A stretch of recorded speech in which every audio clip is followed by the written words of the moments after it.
every aspect of that influence that you're bringing to the business. Welcome to your Consulting Business Podcast. My name is Russell Pearson, and this is episode number 31. And today we don't have an interview, but we have a topic that I think is incredibly important that we need to discuss. Now, this is all about belief, and these are the 3+1 beliefs that you need to have as a consultant, and ideally to have consulting clients, because without these beliefs you won't have those clients, whether you are having them referred to you or whether you're actually engaging with them through some other process. Without these beliefs being in place, you will not have people to work with. And so if you want people to work with, you need to know about these 3 beliefs plus the additional one, and that additional one can be actually the most important, but doesn't exist without the other 3, which you'll find out soon enough. Now, we've got another fantastic book recommendation, which I'll give you at the end of this episode. I would love you to stick around for it. You could also probably skip to the end of it as well, let's be honest, but if you're going to do that, make sure you subscribe and actually like the video and take advantage of this resource that we're making available to you. I think the consulting podcast is hopefully very, very helpful for not only consultants, but anyone who's looking at bringing advisory into the work they're doing. So if you're a specialist service provider, if you're a trainer, if you're even a service provider who's thinking of actually starting to advise people because maybe they're not using your services and products the way you would like, then this podcast is going to be useful for you as a business person. Now, it is for business owners, I think. And then why is that? Because really, it's about being able to take advantage of these tools, these resources, these lessons that I give you and actually put them into place straight away. Now, you may be able to do that as an employee or a contractor. I hope you can. I mean, it's the best position to be in as an employee, to be seeing yourself as a solopreneur within that, because it means you actually get to take control of your own destiny. And really, all that is about living above or below the line, which is the line I've spoken about before. I do have ownership, accountability, and responsibility about your ability to do things and work with clients and help them succeed in whatever area that might be. Or are you blaming people, making excuses, or just living in denial? So we don't want to do any of that, but that's not what the 3 beliefs are about. So let me get to the point.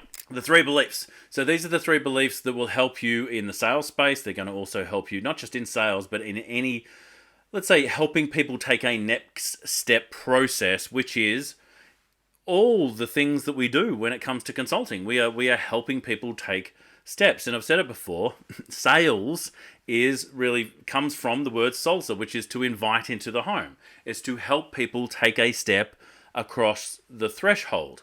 And that's what you're doing, right from the engagement in connecting with someone through to having a conversation with them, to inviting them to take a next step and maybe look at what it would look like to work with you, and then to say yes to that process, and then through every process from there on.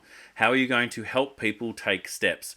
And really, that's what sales is all about. So these beliefs come into every aspect of that influence that you're bringing to the business. Now, if you are watching this podcast, and when I say watching this podcast, you could be listening to it, you could be watching it on YouTube, but if you are looking at it near the release date, which I think is the 26th of April 2023, then you might also want to check out the influencers. It's the influencers.au, which is a special series that we've put together that has a number of experts from around the globe, and we're actually going to pick their brain about what it is to influence in all sorts of different areas, from body language to tone of voice, to how to actually use storytelling and connection with individuals right through, not only in your business, but in your life and in your career. If you're looking to influence more people, then not only is this podcast a good resource, but you can go to theinfluencers.au and you can register right now. Now, if you're on another side of the world and can't come to the actual session, you will get the recording, so make sure you register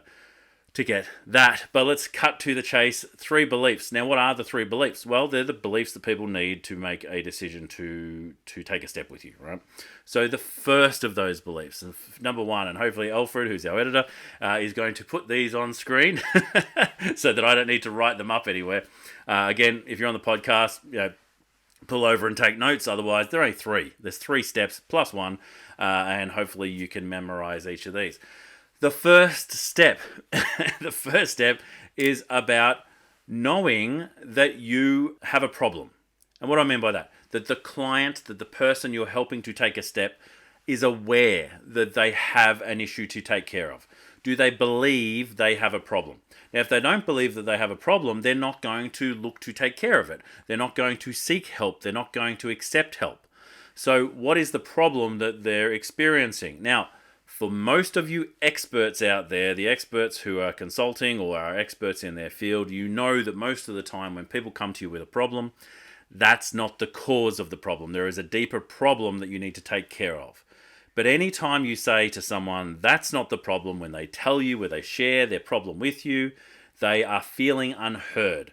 And so I want you to make sure that you're taking that out of your language. You're not trying to be right all the time. You're trying to hear what they're saying, because what they're saying is, these are the symptoms that I'm suffering from. So they believe they have a problem. They believe they have a problem because of the symptoms they're suffering from, and they are looking to resolve those. So belief number one, they need to believe that they have a problem. Now, that's the client, that's the person you're working with, it's a colleague, it's your friend, it's your partner, whoever it might be. They believe they want to move from the place they are at to somewhere better. All right, so they have to believe that they have a problem. Step number two is they need to believe that you have a solution. You know, that you have a solution of any form. Now, they don't need to say right now that this is the solution I'm ready to use. You have the whatever it is that's definitely going to solve my problem, but they need to believe that you have something that could solve their problem, right? And now, if we think of this more in, let's take an obscure piece. Let's say that we were bored on the weekend. All right, so I'm on the weekend. I'm bored. That's the problem. I'm aware that I'm bored. I want to correct that. All right, so let's move. So what are the options that I have around me to get unbored? All right, we'll keep it simple. I could go for a walk. I could absolutely go for a walk. I could click a button and turn on the television. I could pull a board game out and play a board game. Now, you know, there might be other people around me that I want to consider in my options and all these different things, but there's 3 options already. So I could go for a walk. I could turn on the television. I could play a board game. Okay, now based off that, I now have a number of options. So that fulfills my second belief. I now know that there are a number of options, and the client needs to know that you are one of those options. Now, why wouldn't they know that? Because they've never heard of you before? They don't know that you exist? Or what happens so much of the time is that they know that you exist and they know who you are, but they don't actually understand what you do. And so in the early days of me stepping into business, I was so clear about what I did, I never told anybody. And in doing that, you keep yourself a secret. So you need to be able to make it clear to other people what it is that you do and how you can help and how you are a solution to certain problems, so that they are aware of you as a solution. So they believe that you have a solution. You have a step for them to take. That's belief number 2. Now, belief number 3 is that they believe that you have the best solution for them right now, which means of all the different solutions, they've looked at going for a walk, they've looked at turning on the television, they've looked at playing a board game, and they've gone, you know what, the best solution for me right now is I'm feeling tired, I just want to sit on the couch and do the easiest thing possible. Click, there's turn on the television. All right, that's the option I'm going to choose. That's the best solution for me right now. So, in your circumstances that you deliver in their circumstances that they find themselves in, what is the best solution for them right now? So they need to understand how they're weighing up their decision. And so there'll be a key core of why your solution or why your step is the best one for them to take, and they'll make their decision on that. Now, you will have heard me from time to time talk about we don't want to just sell solutions. We absolutely don't want to just sell solutions. So they want to know not only how might you solve it, but that you're going to get them a specific type of outcome. You know, what is the outcome they want, and is this the best outcome for them to be taking or accepting right now? So belief number 1, they need to believe that they have a problem. Belief number 2, they need to believe that you have a solution. Belief number 3 is that you have the best solution for them right now. And the reason I talk about not overcomplicating the issue by stacking the value and saying this is what my solution has, here's all the details of it, here's all the ins and outs of how we solve the problem, is that sometimes that can overcomplicate the issue, and for a prospect they go, that sounds too hard. All right, so I'm going to choose the easier version, aka the television click to turn on, right?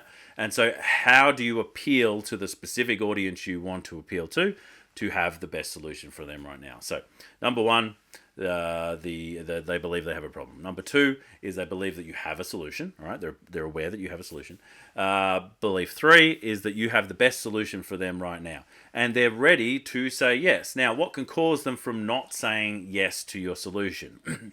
Well, it can be you. It can be your lack of confidence in your outcome. It can be your lack of confidence that you know how to actually deliver the program.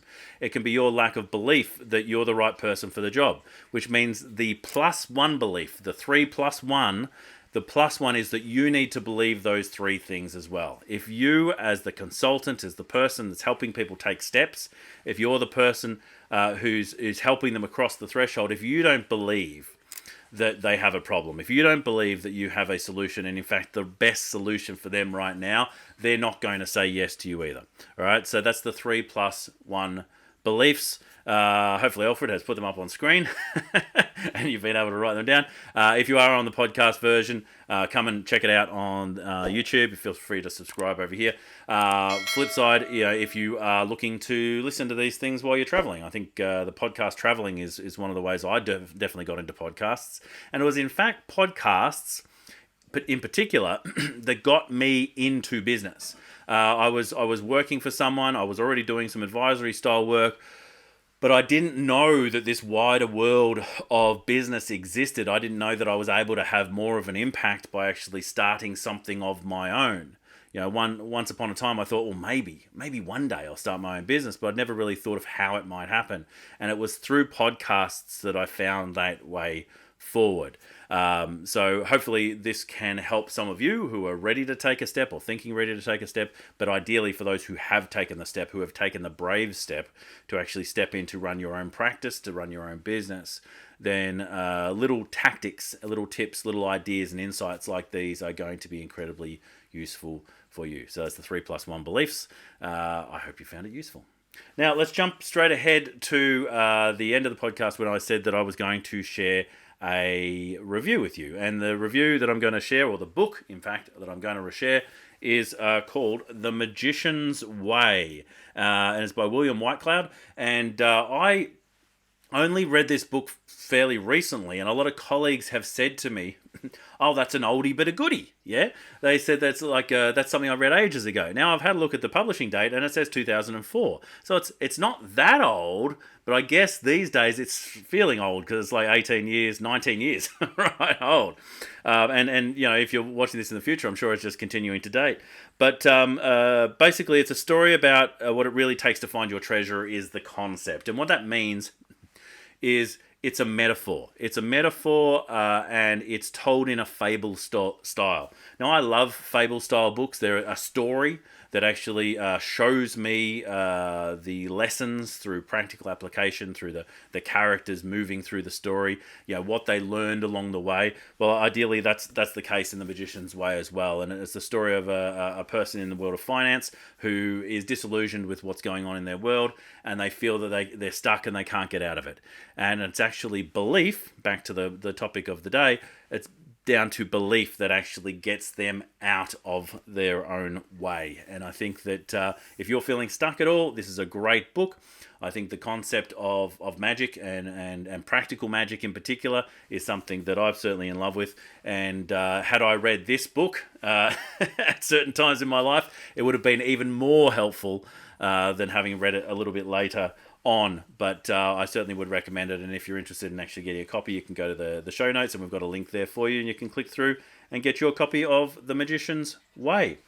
So thank you for joining us. If you're interested in getting more content like this, we actually go live every Tuesday with a little episode called Tactical Tuesday, which you can get on Facebook, and that's in the Facebook group Future Proof Business Group. And that group is all about future-proofing your practice or your business of expertise to ensure that no matter how the environment shapes and changes around us, that you'll continue to adapt and evolve to actually not only survive, but actually take advantage of it and grow and be a better, stronger financial expert. You're not necessarily going to be a financial expert, but your business is going to be sustainable, All right, your business is going to be sustainable. It's going to continue to grow in the way you want it to grow, and ideally service you with a lifestyle that you absolutely love. If you're looking for more resources, you can also go to your consulting business podcast. It's consultingbusinesspodcast.com. Again, Alfred put it down the bottom.